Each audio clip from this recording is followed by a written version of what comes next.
श्री कृष्ण जी कहते हैं कि बुराई बड़ी हो या छोटी हमेशा विनाश का कारण बनती है, क्योंकि नाम में छेद छोटा हो या बड़ा नाव को डुबो ही देता है।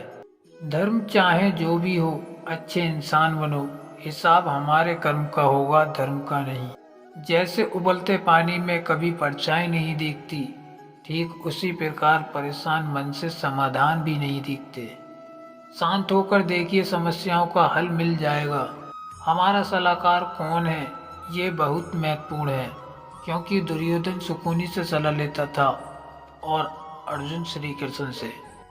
जीवन जीने के लिए मौन आवश्यक है, परंतु जब बात मर्यादा की हो तो शस्त्र उठाना अनिवार्य हो जाता है।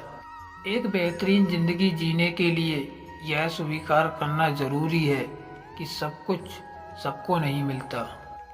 समय के साथ साथ हालात भी बदल जाते हैं, इसलिए बदलाव में स्वयं को बदल लेना ही बुद्धिमानी है। श्री कृष्ण जी कहते हैं, हमें कभी उस व्यक्ति पर भरोसा नहीं करना चाहिए जो वक्त के साथ स्वभाव बदल लेता है।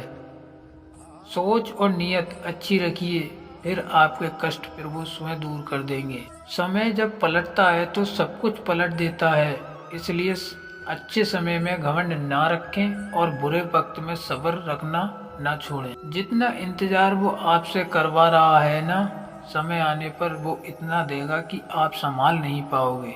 वह जो मेरी सृष्टि की गतिविधियों को जानता है, वह अपना शरीर त्यागने के बाद कभी भी जन्म नहीं लेता है, क्योंकि वह मुझ में समा जाता है।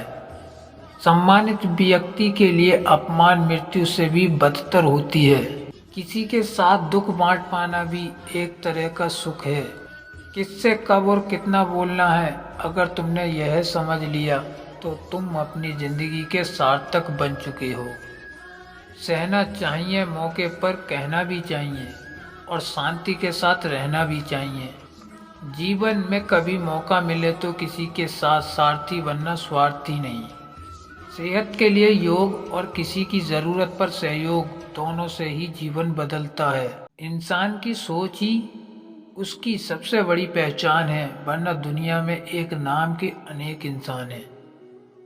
निर्बलता अवश्य ईश्वर देता है, परंतु मर्यादा मनुष्य का मन खुद निर्माण करता है।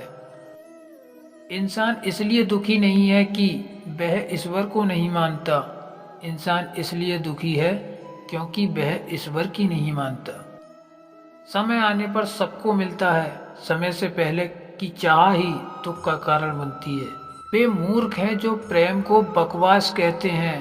प्रेम इस संसार की मूल है, इसी से संसार बना है। दगा किसी का सगा नहीं होता, जहाँ मतलब खत्म होता है वहाँ दगा की शुरुआत होती है। इंसान को उसके कर्म की नहीं, कर्म के पीछे की इच्छाएं बांधे रखती हैं, क्योंकि इच्छाओं के कारण ही कर्म निर्मित होते हैं।